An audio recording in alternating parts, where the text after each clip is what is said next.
하나님 주시는 말씀 보도록 하겠습니다. 오늘 하나님 주시는 말씀은 빌레몬서 1장 10절에서 16절 말씀 보겠습니다. 빌레몬서 1장 10절에서 16절 말씀 보겠습니다. 제가 말씀 봉독하겠습니다. 갇힌 중에 낳은 아들 오네시모를 위하여 내게 간구하노라. 그가 전에는 내게 무익하였으나 이제는 나와 내게 유익함으로 내게 그를 돌려보내노니 그는 내 신복이라. 그를 내게 머물러 있게 하여 내 복음을 위하여 갇힌 중에 내 대신 나를 섬기게 하고자 하나 다만 내 승낙 없이는 내가 아무것도 하기를 원하지 아니하노니 이는 너의 선한 일이 억지같이 되지 아니하고 자의로 되게 하려 함이라. 아마 그가 잠시 떠나게 된 것은 너로 하여금 그를 영원히 두게 함이리니 이후로는 종과 같이 대하지 아니하고 종 이상으로 곧 사랑받는 형제로 둘 자라. 내게 특별히 그러하거든 하물며 육신과 주 안에 상관된 내게랴. 아멘. 하나님의 말씀입니다. 제가 오늘 사실은 오늘 아침부터 좀 이게 궁금한 마음이 있었습니다. 오늘 저녁에 예배에 나오시는 분들은 과연 어떤 분이실까? 오늘 비가 많이 온다고 하고 또 어린이날이고 연휴가 시작되었는데 어떤 분들이 오늘 교회를 나올까? 제가 오늘 아침부터 좀 궁금했습니다. 이분들이셨군요. 오늘 어린이날인데요. 우리 아이들도 오늘 예배당에 좀 왔습니다. 또 밖에서 놀고 있는데 그 아이들 위해서 제가 너무 귀하잖아요. 어린이날 교회 오는 게. 그래서 베스킨라빈스 아이스크림을 냉장고에다가 사놨으니까 중학생에게도 드리겠습니다. 중학생도 오늘 특별한 날이라 중학생까지 드리도록 하겠습니다. 제가 그 준비해 놓고 이렇게 예배 드리려고 이렇게 여기 있는데 무슨 생각이 드냐면 어른들 것도 사놓을 거 이런 생각이. 비 오는 저녁에 오면 비 오는 저녁 연휴에 성령 집회 나오면 목사님이 떡이라도 준비해 놓지 않았나 이런 생각을 하실 수 있게 다음에는 준비해 보도록 하겠습니다. 오늘 은혜가 있을 줄로 믿습니다. 예배 가운데 권위라는 주제를 가지고 몇 주 동안 이 말씀을 나눴는데 오늘 그 마지막 시간을 지키려고 합니다. 그 권위가 처음에 사람을 움직이는 힘이라고 말씀드렸잖아요. 그죠? 권위가 뭐 특별한 것이 아니라 누군가를 움직이게 하는 힘을 권위라고 합니다. 우리가 권위를 좀 불편하게 생각하고 권위하면 좀 답답하게 여기지만 사실 권위 아래에 있다는 거 굉장히 좋은 것이죠. 우리가 하나님의 보호 아래에 있다는 말입니다. 권위 아래에 있는 것이 복된 것이라고 말씀을 드렸습니다. 그리고 우리가 순종함으로 하나님의 권위를 지킨다. 그렇게도 말씀을 드렸어요. 오늘은 우리가 권위를 행사하는 방법에 대해서 여러분 나누어 보려고 합니다. 우리가 권위 아래에 있는 것만 아니라 누군가에게 권위를 행사하는 사람의 자리에도 가게 됩니다. 우리가 가정에서는 부모가 되면 권위를 행사하는 자이고 또 성경은 남편들에게 가정의 권위가 있다. 남편을 우리가 가정의 제사장이라고 부르지 않습니까? 그래서 남편이 가정의 권위자라고 그렇게 얘기를 합니다. 또 뿐만 아니라 직장에서도 시간이 지나면 이제 상급자가 되고 또 뭐 우리가 직원을 고용하고 또 사장이 되기도 하니까 우리가 누군가에 대해서 권위자가 됩니다. 그럴 때 우리가 권위를 어떻게 행사하면 좋을까요? 제가 그 해병대에서 군목할 때 그때 생각나는 해병이 하나 있는데 이름은 말하지 않겠습니다. 서병장이었어요. 서병장. 제가 병장 때 만났는데 이 친구가 교회 되게 열심히 나오는 친구인데 교회를 열심히 나오는데도 불구하고 아주 후임들에게 무섭기로 유명한 병장이었습니다. 교회 나오는 아이들도 이 서병장을 만나면 벌벌 떨었어요. 얼마나 무섭게 하는지. 제가 너무 이렇게 얘가 무섭게 하니까 교회 나오는 애들한테도 후임들한테도 이렇게 무섭게 하니까 제가 좀 안타까워서 얘기를 좀 해봤어요. 왜 이렇게 후임들을 무섭게 다루냐 그렇게 얘기를 했더니 이 형제가 씩 웃으면서 저한테 해주는 얘기가 목사님 제가 병 다루는 법 가르쳐 드리깁니까? 이렇게 물어보더라고요. 그래도 병을 어떻게 다루면 되니? 이렇게 물어봤더니 이 친구가 하는 얘기가 조금 상스럽지만 제가 그 표현을 그대로 옮기겠습니다. 늘 잘해주고 착한 선임이 한 번 화내고 싫은 소리 하면 후임은 이렇게 생각한다는 거예요. 저 새끼 왜 저래? 이렇게 생각한다는 거예요. 그런데 늘 무섭고 화내고 성격이 지랄 같은 선임이 한 번 잘해주잖아요. 그러면 후임은 이렇게 생각한대요. 속으로 저 새끼도 괜찮은 면이 있네. 이렇게 생각한다는 거예요. 그러니 굳이 잘해줄 필요 없다. 굳이 잘해줄 필요가 없다. 예, 그렇게 이야기를 하더라고요. 그게 무섭게 해야 애들이 말을 듣는다, 이렇게 얘기를 해주는 거예요. 이 서병장이 사실은 권위를 세우는 가장 빠른 길을 알고 있는 사람입니다. 예, 다른 사람을 움직이는데 가장 효과적이고 빠른 방식이 뭘까요? 무섭게 하면 돼요. 예, 교회에서도 목사님이 무섭게 하잖아요. 그럼 성도들이 잘 움직입니다. 예. 옛날에 가정에서 남자들이 어떻게 하면 권위를 내가 이 가정에서 세우는지를 잘 몰랐어요. 예, 어떻게 하면 권위를 세울 수 있는가? 자녀들에게 혹은 아내에게 남편으로서의 권위를 어떻게 하면 잘 세우는지를 몰랐습니다. 그래서 그 시절에 남자들이 가정에서 권위를 세우기 위해서 대체로 했던 행동이 뭐예요? 그렇게 때렸어요. 화를 내고. 예, 자식도 때리고 아내도 때리고, 그렇게 하면 권위가 세워진다고 생각하던 때가 있었죠. 예, 그것이 당연하게 받아들여졌고 또 그렇게 하면 말을 들었습니다. 그게 권위를 세우는 가장 쉬운 방법이죠. 그런데 여러분, 그렇게 얻은 권위가 어떻게 될까요? 나중에 힘이 빠지고 나면 그 권위가 소용이 없어지죠. 그 다음부터 아내가 잘해주지 않습니다. 예, 그 권위가 힘이 있을 때는 힘을 유지했지만 힘이 빠지고 나면 권위가 사라져 버렸어요. 그러니까 사실은 그 일은 그때는 권위를 세우는 것처럼 보였지만 실제로는 어때요? 권위를 붕괴시키고 있었던 일인 것이죠.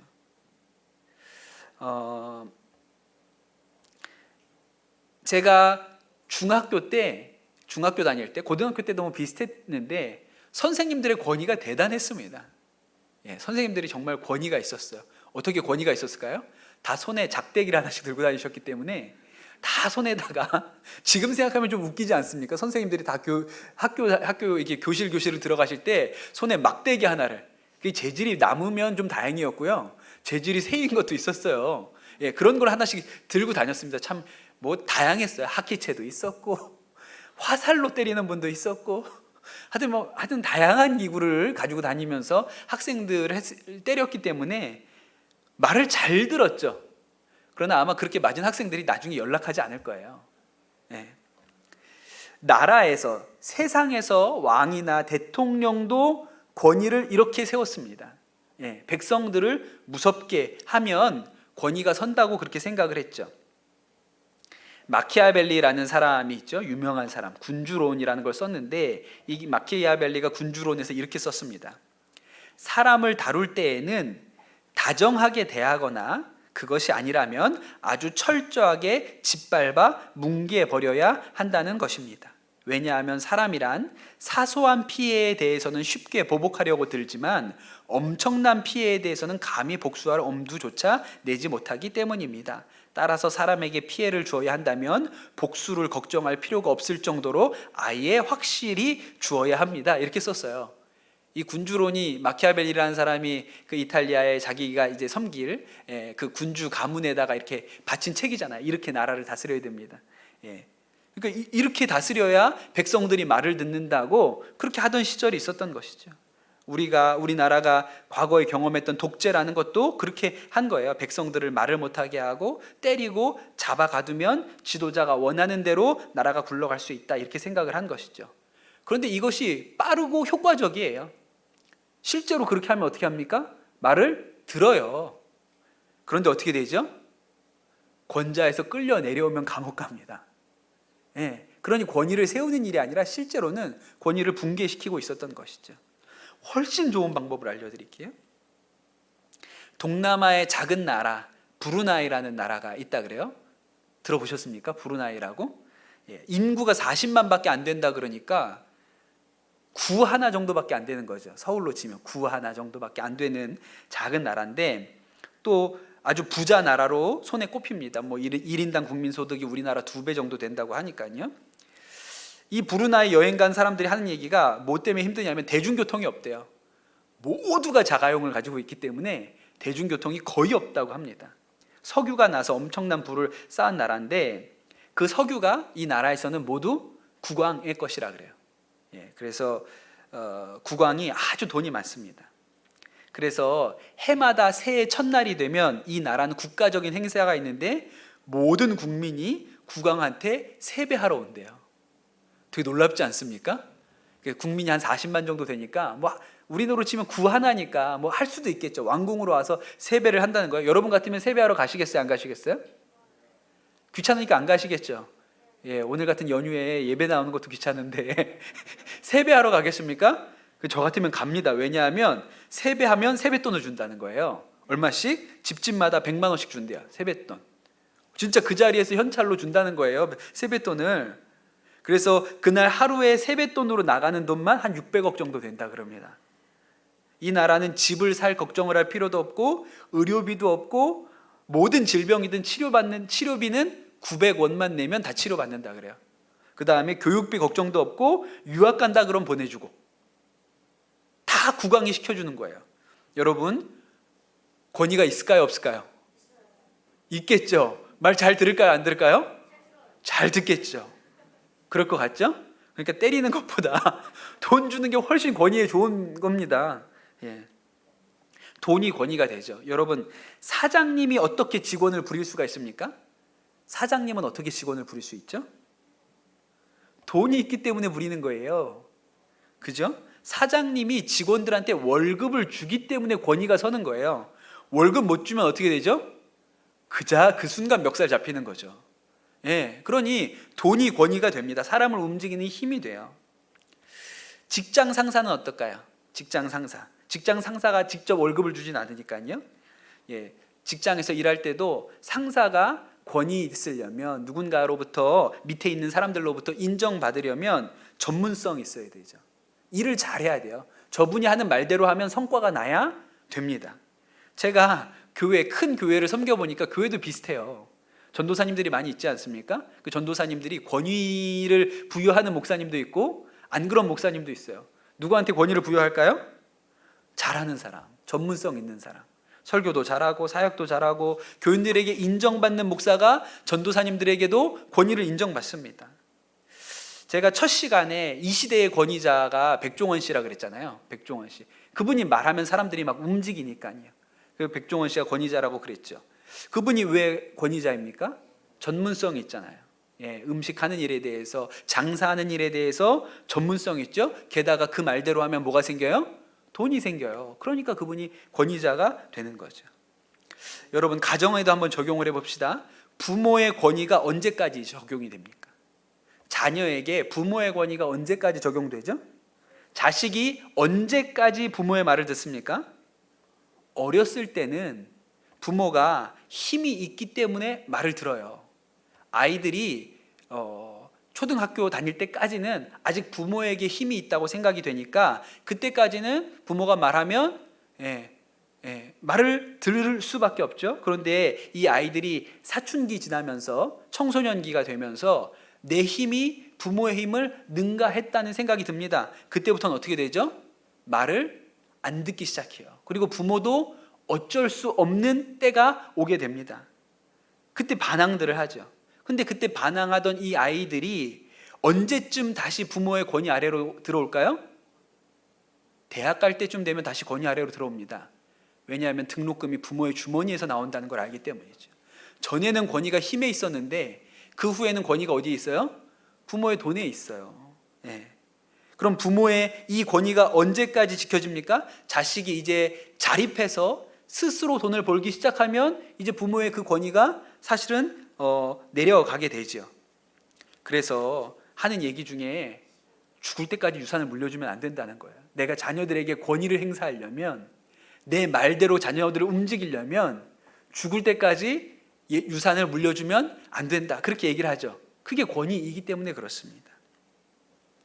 그런데 여러분, 전문성도 없고 돈도 없고 힘도 없는데 권위가 있는 경우가 존재해요. 언제 그럴까요? 장동학이라는 목사님이 계시더라고요. 하늘꿈 연동교회라고 수원에 있는 중형교회인데, 제가 이렇게 보니까 목회를 굉장히 재밌게 하시는 목사님이세요. 그 목사님이 이런 글을 쓰셨습니다. 나는 아버지가 3살 때 돌아가셔서 아버지라는 말을 어린 시절에 써본 적이 없다. 초등학교 시절에 가정환경조사서라는 것이 있었다. 담임선생님이 반 전체 학생을 모아놓고 집에 텔레비전이나 전화, 자동차 등이 있는지를 조사하는 것이었다. 나는 대부분 손을 들지 못했다. 가난했기 때문이다. 그런데 꼭 손을 드는 것이 있었다. 그것은 아버지 없는 사람이라는 질문이었다. 고학년이 되니까 창피한 마음에 손을 들지 않았다.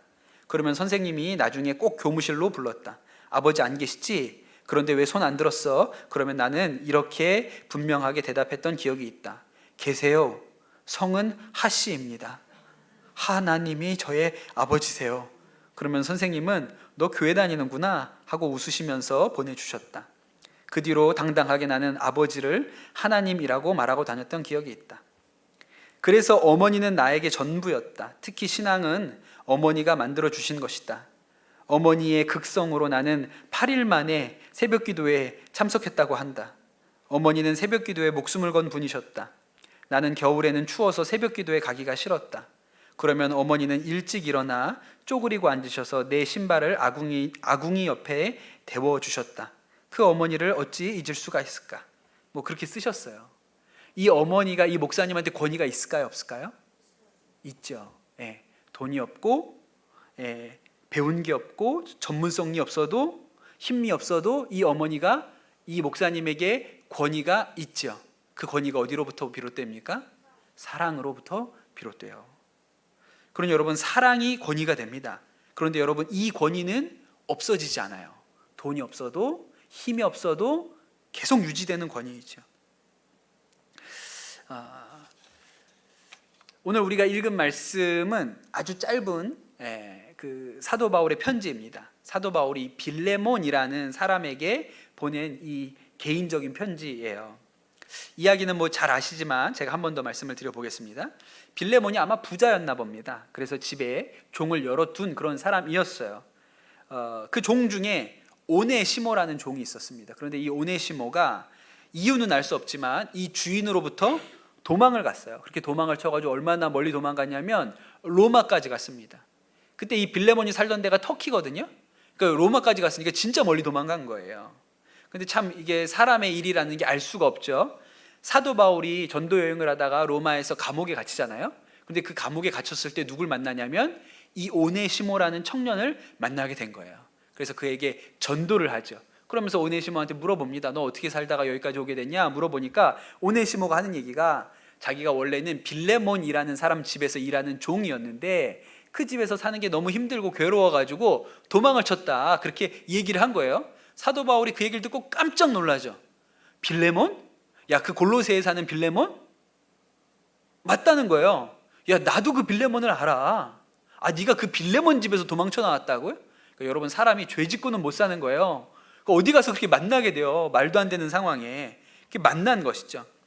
이제 사도 바울이 감옥에서 이 빌레몬에게 복음을 전합니다. 그 빌레몬이 예수님을 믿었고 빌레몬이 이게 말씀이 들어가고 성령의 역사가 그 안에 역사하니까 괴로운 거예요. 뭐가 괴롭죠?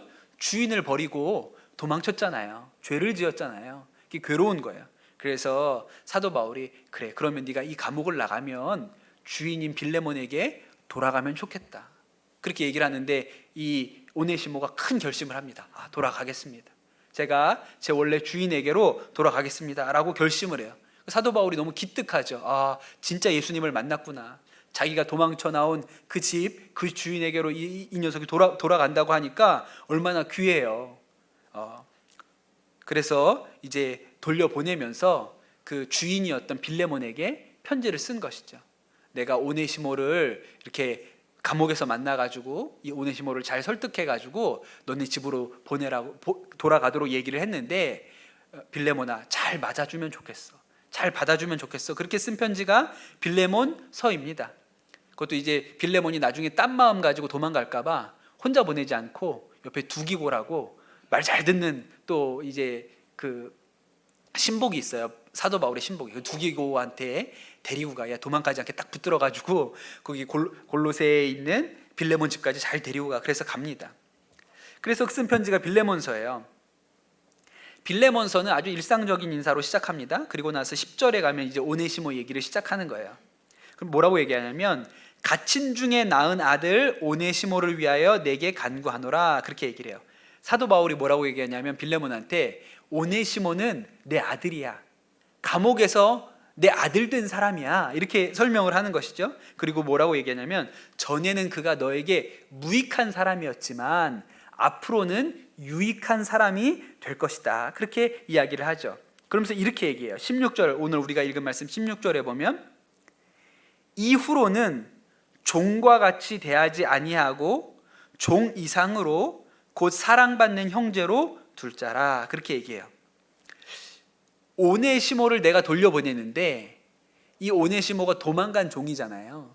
그런데 빌레몬한테 뭐라고 부탁을 하냐면 전에는 그가 종이었지만 내가 오네시모를 너에게 돌려보내는데 이제는 그를 종으로 대하지 말고 형제처럼 대해주면 좋겠어. 이렇게 부탁을 하는 거예요. 여러분, 이 요구가 빌레몬에게는 받아들이기가 어려운 것이죠. 도망간 종이잖아요. 근데 도망간 종이 돌아온 것은 기특해요. 뭐 괘씸하기도 하지만 또 한편으로 그가 예수님 만나고 그렇게 다시 이 주인에게로 돌아온 일이 기특하기도 하지요. 그런데 그렇다고 해서 그를 종이 아니라 형제처럼 대할 수 있겠습니까? 그냥 종이죠. 그런데 사도 바울의 부탁은 내가 너의 도망 나간 종을 돌려보내는데 그를 종으로 대하지 말고 앞으로는 형제처럼 대해주면 좋겠어. 내 아들이라고 생각하고 그를 네가 형제처럼 좀 대해주면 좋겠어 라고 얘기를 합니다. 그러니 이 말은 주인의 권위를 깎아가지고 형제의 권위로 바꾸라는 거예요. 빌레몬의 입장에서는 전에는 자신의 권위가 주인의 권위였는데 이제는 형의 권위를 주리라고 이야기를 하는 것이죠. 그런데 놀라운 것은 빌레몬이 그렇게 오네시모를 이제 더 이상 종이 아니라 형제로서 받아들이잖아요. 그러면 오네시모에게 대해서 빌레몬이 영원히 변하지 않는 권위를 얻게 됩니다. 15절에 이렇게 얘기하죠. 아마 그가 잠시 떠나게 된 것은 너로 하여금 그를 영원히 두게 함이리니, 이렇게 얘기해요. 그가 잠시 떠났다가 너한테 돌아온 것은 앞으로는 그가 영원히 너를 떠나지 않고 영원히 너의 동생된 자로, 아우된 자로 너의 권위 아래 사는 사람으로 만들게 하려고 그렇게 된 걸 거야. 네가 지금 이 오네시모를 맞아서 종이라고 하지 않고 형제로 받아들여주면 이 오네시모는 영원히 너의 권위 아래에 있는 사람이 될 것이다. 그렇게 이야기를 하는 것이죠. 그러니까 사도 바울은 권위가 어떻게 세워지는 것인지 너무나도 잘 이해하고 있었던 사람인 것이죠. 이 빌레몬이 오네시모를 용서하고 받아주면 빌레몬은 오네시모에게 있어서 영원한 권위를 가지게 되는 거예요. 그게 진짜 권위인 것이죠. 우리나라 한국 교회의 역사를 이렇게 살펴보면 그런 일이 있었다고 합니다. 전라북도 금산이라는 데에 그런 일이 있었대요. 그 금산이라는 곳에 이제 선교사님들이 들어오실 무렵에 그 조덕삼이라는 아주 큰 부자가 있었다고 합니다. 금산에서 제일 많은 땅을 소유한 지주, 그러니까 조덕삼이라는 분이었는데, 그러니까 그 집에서 일하는 종들이 많이 있었어요. 예, 그 뭐 소작하는 사람들도 많고, 뭐 정말 가난해서 그냥 그 집 안에 들어와서 머슴으로 일하는 사람들이 많이 있었습니다. 그 중에 이자익이라는 사람이 17살에 너무 가난해서 그 집에 머슴으로 들어왔습니다. 부모도 잃고 가난해서 갈 데가 없는 아이여서 이 조덕삼이 이 아이를 받아주었죠. 그리고 이 조덕삼이 선교사님을 만나서 예수님을 믿게 돼요. 그래서 자기 집에 사랑채를 내줘서 처음으로 그곳에서 예배를 드리게 하고 그것이 금산교회의 출발이 됩니다. 그리고 그 집 머슴이었던 이 이자익이 아주 총명한 거예요. 그냥 어깨 너머로 배운 적이 없는데도 불구하고 그를 깨우치고, 그래서 이 녀석이 아주 지혜가 있구나. 그래서 이 이자익을 자신의 자식과 함께 공부도 시키고 교회에도 같이 나가게 합니다. 이제 교회가 좀 든든하게 세워졌는데 이 교회에서 처음으로 장로를 뽑는 일이 생겼는데 교회를 아주 충실하게 섬기는 두 사람이 후보에 올라가요. 한 사람은 조독삼이고 한 사람은 이자익이죠. 조독삼은 자신의 집을 내줘서 교회를 세운 사람이니까 그 교회에서 가장 명망 있고 권위 있는 평신도였어요. 이자익은 젊고 아주 충성되고 헌신된 청년이었죠. 그런데 두 사람이 장로 후보로 올라간 거예요. 그리고 교인들이 장로를 뽑는 투표를 했습니다. 두 사람 중에 누가 장로를 뽑혔을까요? 젊은 이자익이. 그 집 머슴인데, 여전히 머슴인데 이자익이 장로로 뽑힌 거예요. 그러니까 그렇게 결과가 나왔는데 교회가 술렁이죠. 자기들도 그렇게 될 줄 모른 거예요. 그냥 젊은 사람한테 준다고 표를 줬나 본데 실제로 조독삼, 그분이 이 동네에서 제일 어른인데 그분이 떨어질 거라고는 아무도 생각을 못한 것이죠. 그러니까 사람들이 어떡하지 다시 해야 되나 뭐 이런 분위기인 거예요. 그러자 이 조독삼, 그때는 이제 영수라고 불렀는데 조독삼 영수가 일어나서 이렇게 얘기를 합니다. 우리 금산교회 성도님들은 참 훌륭한 일을 하셨습니다. 저희 집에서 일하는 이자익 영수는 저보다 신앙의 열의가 훨씬 높습니다. 대단히 감사합니다. 저는 하나님의 뜻을 겸허히 받아들여 이자익 장로를 잘 받들어서 더욱 교회를 섬기겠습니다. 그렇게 이야기를 하셨다는 거예요. 그리고 나서 이 이자익이 교회를 열심히 섬기고 장로의 역할을 잘 감당하고 그러니까 그를 신학교에 보내서 목사로 세워야겠다 해서 이 조덕삼 영수가 그 학비를 다 대줘서 신학교에 보내서 목사로 세웁니다. 여러분, 이제 이자익이 머슴이었지만 목사가 되었으니까 장로인 조덕삼 장로보다 더 높은 사람이 된 건가요? 아니죠. 조덕삼 장로에게 있어서는 평생 벗을 수 없는 사랑의 빚을 진 사람이 된 거예요. 평생 그분의 권위 아래에 거하는 사람이 된 것이죠. 그거는 뭐 끊을 수 없는 일이 그에게 일어난 것입니다. 그러니 여러분, 진짜 권위는 전문성이나 돈이나 힘으로 세우는 것이 아니고 사랑으로 세우는 권위가 유일하고 영원한 것이죠. 제가 가끔 몇 번 얘기한 적이 있는데, 제가 해병대에서 만났던 오네시모 같은 사람이 하나 있거든요. 이 친구가 해병대에 입대를 했는데 2번이나 탈영을 했어요. 도망을 갔습니다. 그리고 이제 2번 탈영하면 재판받고 감옥 가거든요. 근데 이 가정 환경이 불우하다는 이유 때문에 판사님께서 아주 판결을 잘 해주셔가지고 오래 갇혀 있지 않고 이제 다시 풀려나서 부대로 복귀를 했습니다. 2번이나 도망간 아이라 이 아이가 이제 부대 안에서도 완전 문제하고 감당이 안 되니까 연대장님이 저에게 부탁을 하셨어요. 교회에서 이 아이를 좀 잘 맡아달라. 이 아이가 잘 전역할 때까지 적응할 수 있게끔 교회에서 목사님이 잘 맡아달라고 이야기를 하셨거든요. 저는 뭐 어떡합니까? 목사인데 받아야 돼요? 안 받아야 돼요? 받아야 되잖아요. 그래서 받았죠. 겁은 나죠. 또 도망갈까 봐. 뭐 전에도 얘기했기 때문에 자세히는 안 하는데, 근데 이 아이가 그렇게 교회로 보내졌습니다. 저는 걱정을 많이 했어요. 도망갈까 봐, 또 탈영할까 봐. 그럼 이제 책임자가 저잖아요. 제가 관리를 잘못해서 도망간 거니까 걱정을 많이 했는데, 사실은 교회 오자마자 적응을 되게 잘했어요. 뭐 우리 군종병들이 이 병사를, 이 2번이나 도망간 병사를 굉장히 잘해줬습니다. 사랑을 많이 베풀어줬어요. 생일 파티도 해주고 뭐 하여튼 사랑을 많이 쏟아줬어요. 잘해줬어요. 그런데 사실은 교회 오기 전부터 딱 왔는데 벌써 마음이 말랑말랑해져서 왔어요. 교회에서 제가 뭘 잘해준 게 아니라 이미 말랑말랑해져서 왔더라고요. 제가 물어봤어요. 무슨 얘기를 했냐면, 이 아이가 교회로 내려오기 전에 본부 중대에 있는데, 본부 중대에 그 아이를 관리하는 중대장이 있죠.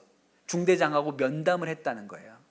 그 중대장도 그때 우리 교회 나오던 분이었거든요. 그때 왜 이 중대장이 교회를 나오셨냐면, 원래 예수 안 믿던 분인데 그 부부 관계가 좀 어려워가지고 이혼 위기에 있었어요. 그것 때문에 너무 본인이 괴롭고 힘들어서, 그래서 해병대 대위인데 교회를 나오기 시작한 분이었거든요.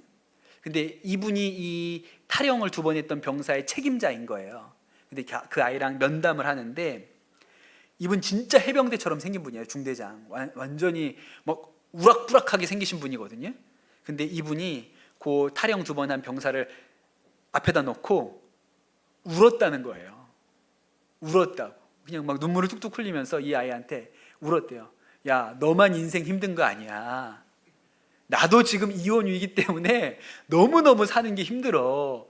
너만 인생 힘든 게 아니야. 사람들이 다 힘든 짐 짊어지고 사는 거야. 그러면서 이 탈영 2번 한 병사를 앞에다 놓고 이 중대장이 울었다는 거예요. 근데 그때 이 아이의 마음이 변했어요. 무슨 생각했냐면, 내가 이 사람 힘들게 하지 말아야겠다. 야, 이 사람도 되게 인생 힘든 것 같은데 내가 이 사람 인생 더 이상 힘들게 하지 말아야겠다, 이렇게 생각을 했다는 거예요. 그리고 이제 교회로 내려온 거죠. 너 교회 보내줄 테니까 도망가지 말고 군생활 거기서 잘해. 그렇게 이 중대장이 얘기를 해줘서 이미 교회 왔을 때는 마음이 녹아서 왔더라고요. 그런 여러분, 해병대가 얼마나 권위적인 곳입니까? 명령 한마디에 다 해야 되는 곳이잖아요. 근데 여러분, 그곳에서도 진짜 권위는, 사람의 마음을 자발적으로 움직이는 권위는 힘에서 나오지 않고요, 눈물에서 나와요. 눈물에서. 그러니까 이 아이의 마음이 변하게 되죠. 제가 저도 누군가에게 제 권위 아래에 있는 사람들이 있죠. 저도 전에 제 위에 권위자가 계셨지만 저도 목회하면서 제 권위 아래에 있는 사람들이 있습니다. 같이 사역하고 제 권위 아래에서 이렇게 사역을 했던 분들 중에 지금도 연락하고 찾아오는 분들이 덜어 있습니다. 덜어 있어요. 다 그렇진 않습니다. 덜어 있어요.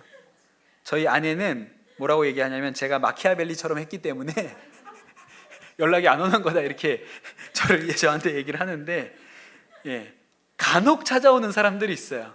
간혹 연락도 하고 찾아오는 사람이 있어요. 근데 저한테 자주 연락도 하고 또 목회적인 일들에 대해서 조언도 받고, 사실은 뭐 그 부분이 어떻게 목회하든지 저랑은 이제 완전히 다른 곳에서 사역을 하니까 상관도 없음에도 불구하고 때마다 저한테 전화를 해서, 목사님 제가 이렇게 목회를 하고 있습니다, 제가 이렇게 준비하고 있습니다, 그렇게 연락하는 목사님이 한 분 계세요. 그 목사님이 누구냐면, 그때 그 2번 탈영한 병사를 잘 돌봐줬던 군종병입니다. 그분이 지금 목사님이 되셨거든요. 그분이 이제 제 밑에서 군종병을 하셨어요. 이 목사님, 그 군종병 아버님이 목사님이었습니다. 목사 아들이었어요. 그리고 아버지가 목사님이셨는데 해병대 나오신 목사님이셨어요. 그리고 아들도 이제 해병대 간 거예요. 그러니까 이 집안은 그냥 해병대, 진짜 해병대 한 아주 그런 집안이죠. 근데 이 군종병이, 저는 처음에 이제 그냥 잘 모르고 받았어요. 군종병으로 와서 잘 모르고 받았는데, 사실은 어린 시절부터 목회하셨던 아버지에 대해서 대단히 불만이 많았고, 아버지에 대해서 너무너무 분노가 많았던, 하여튼 그런 친구였어요. 그래서 제일 싫은 직업이 목사, 제일 미워하는 게 목사, 제일 하기 싫은 게 목사. 그런데 군종병으로 온 거예요. 저는 이 아이가 이병의 양 같은 얼굴을 하고 있었기 때문에 전혀 그런 속마음을 가지고 있는지를 모르고 그냥 군종병으로 받았던 것이죠. 근데 진짜 받고 나니까 이 친구가 아주 야생마 같은 친구였어요. 딱 보니까 저를 싫어해. 군종병으로 받았는데 딱 보니까 싫어해. 그때는 영문을 몰랐어요. 왜 제가 나를 이렇게 싫어할까?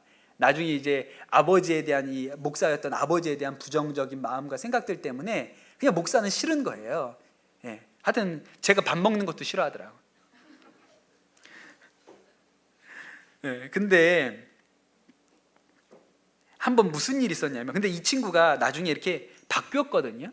태도가, 군 생활하는 태도도 바뀌었고 저를 대하는 태도도 바뀌었고 바뀌었어요. 근데 어느 순간 바뀌었는데 제 기억으로는, 이게 제가 맞는지 모르겠습니다. 실제로 그런 건지 모르겠는데 제가 볼 때는 딱 어떤 바뀌게 된 시점이 한 번 있었어요. 그게 뭐냐면, 이 친구가 한번 무슨 제가 일을 시켰는데 똑바로 못해서 제가 꾸지람을 좀 했던 것 같아요. 근데 이 친구가 저한테 대들었습니다. 그럴 수도 있죠 뭐. 근데 이게 군대에서는 그럴 수가 없는 거거든요. 이 친구가 이제 짝대기 하나 달고 있는 이병이고 저는 이제 그때 중위 달고 있는 그 장교였고, 그러니까 이제 저한테 그렇게 할 수가 없어요. 그런데 이 친구가 제가 뭐라고 했다고 저한테 대든 거예요. 제가 너무 기가 막히고 화가 났는데 그때 주님이 주시는 마음이 있어서 이 친구한테 미안하다고 사과를 했어요. 그리고 집에 가서 잠이 안 오더라고, 억울해가지고. 내가 그 순간에는 성령께서 너무 강력하게 마음 가운데 이렇게 미안하다고 얘기하라는 마음을 주셔서 미안하다고 얘기는 했는데 집에 돌아오고 나니까 너무 분한 거예요. 열받고, 어떻게 이 자식이 나한테 확 그냥 영창을 보내버릴까, 막 이런 속에 막 분노가 이렇게 차 있었거든요. 근데 제 기억으로는 그날 이후부터 태도가 달라졌어요. 그날 이후부터 이 아이의 태도가 현저하게 부드러워졌고, 또 그래서 제가 제자 훈련도 하고 그 안에서 군종병들 모아놓고 같이 제자 훈련도 하고 그러면서 태도가 굉장히 많이 달라졌어요. 나중에 이제 제대하고 또 연락이 왔는데 신학교를 간다 그래서 제가 참 놀랍다고 생각했어요. 왜냐하면 진짜 목사는 안 한다 그랬던 친구인데 자기가 이제 대학 졸업하고 신학대를 가겠다고 해서, 신대원을 가겠다고 해서 참 잘 됐구나, 제가 그렇게 생각을 했어요. 그렇게 어디서 전도사를 하다가 뭐 그때도 얘기를 종종 전화를 했으니까 들었죠. 그런데 그러다가 전도사가 내 길이 아닌 것 같다고 또 방황을 좀 했어요. 딴 거 하고 뭐 방황을 하고, 뭐 그때도 또 전화는 왔어요. 잘 살고 있냐? 그러면 뭐 하고 있습니다. 뭐 그래서 뭐 공무원도 했다가 또 뭐 카페 하다가 하나 말아먹고 뭐 하여튼 뭐 그러면서 또 결혼해서 뭐 아기 낳고 뭐 이렇게 살았어요.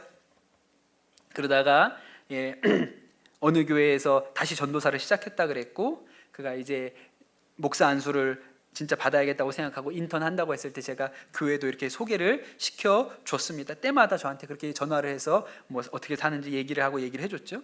그러다가 이제 나이가 꽤 많이 있어서 이번에 안수를 받으셨어요. 이번 4월에 있었던 연회 때 안수를 받으셨거든요. 그리고 충주에다가 교회를 개척하시기로 하셨어요. 왜냐하면 나이가 꽤 있어서 어디 부목사로 가기에는 좀 늦은 타이밍이라 개척을 하시기로 마음을 먹고 충주에다가, 어머니 계신 충주에다가 개척을 하기로 하셨거든요. 그 목사님 개척하는 교회에 우리가 부활절 헌금을, 이번에 한 부활절 헌금을 그 교회에 이렇게 해서 그 교회가 세워지는 일을 우리 교회가 섬기게 된 것이죠. 제 생각에 특별한 일이 있지 않은 다음에는 이 목사님에 대한 저의 권위는 영원한 것입니다. 영원한 거예요. 물론 약간 돈에서 나왔다고 생각할 수도 있어요. 제가 개척하는데 큰 돈을 제가 보탠 게 아니라 우리 교회가 섬겼기 때문에 그 권위가 돈에서부터 비롯됐다고 생각할 수도 있지만 그렇지 않죠. 어떻게 그 권위를 가질 수 있었을까요? 사랑으로, 용서로 권위를 세울 수 있었던 것이죠. 그 권위가 사실은 영원한 거예요. 나중에 제가 힘이 없고 돈이 없어 도와줄 수가 없는 형편이 되더라도 그 권위가 남아 있으려면 그 권위의 뿌리가 사랑으로부터 비롯되어야 하는 것이죠. 사랑하는 성도 여러분, 예수님이 우리의 권위자이십니다. 맞습니까? 예수님이 우리의 권위자이시죠. 예수님이 우리 인생의 최고의 권위가 있어요. 그래서 예수님께서 말씀하시면 우리 지난주에 얘기한 대로 순종해야 합니다. 그렇게 준비가 되어 있어야죠. 우리가 뭐 어려운 걸 말씀하셔도 예수님 말씀하시면 순종해야 합니다. 힘든 것, 어려운 것, 하기 싫은 것, 하고 싶은 것 하지 말라고 하셔도 예수님이 말씀하시면 순종해야죠. 왜 예수님께 우리가 순종해야 합니까? 그분이 왜 우리 인생의 권위자이세요? 제자들이 처음에 그 예수님을 만났을 때는 예수님이 가지고 있었던 전문성이 권위처럼 보였을 때도 있었던 것 같아요. 어떤 전문성이 있죠? 아픈 사람이 오면 다 고쳐요. 예. 또 그물을 깊은 데 던지라 그래서 깊은 데 던졌더니 물고기가 어마어마하게 잡히는 거예요. 저분 대단하네. 좀 특별해. 탁월한 능력이 있어. 그렇게 생각을 했을 수도 있죠. 또 떡 5개와 물고기 2마리로 5,000명 먹이는 것을 보고 나니까 야, 이분 따라다니면 뭔가 생기겠다.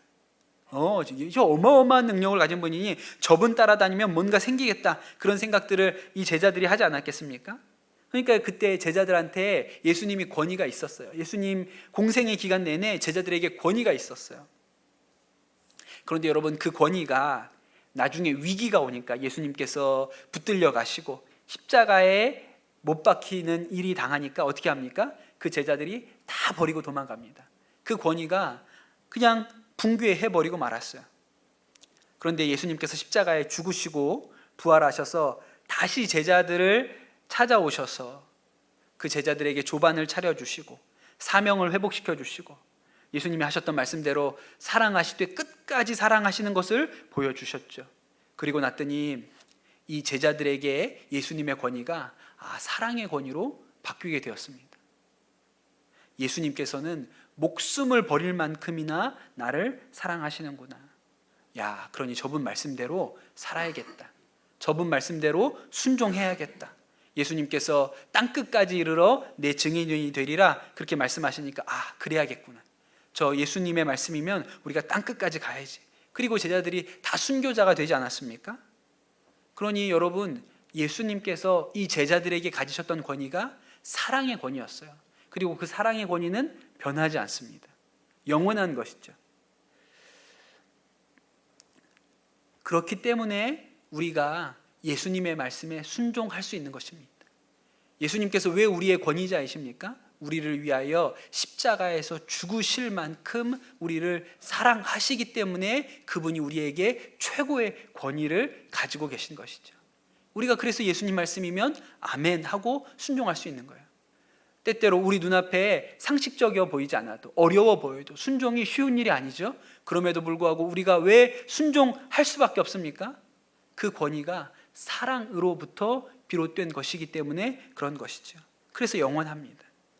사랑하는 우리 강남 선한목적의 성도 여러분, 저는 여러분이 예수님의 사랑의 권위 아래 거하시게 되기를 축복합니다. 또 그리고 여러분의 권위가 사랑의 권위로 세워지시게 되기를 축복합니다. 여러분 권위 아래 누군가가 있다면 그 권위가 힘으로부터나 돈으로부터나 전문성으로부터 나오는 권위가 아니고 사랑으로부터 나오는 권위, 예수님께서 우리에게 보여주신 것처럼 사랑으로 행하는 권위여서 흔들리지 않는 영원한 권위가 여러분에게 있게 되기를 축복하고, 그 권위 아래에 있는 사람들의 생명이 살아나는 은혜가 또한 여러분을 통해서 흘러가게 되기를 축복합니다. 우리 같이 찬양하고 같이 기도하면 좋겠습니다.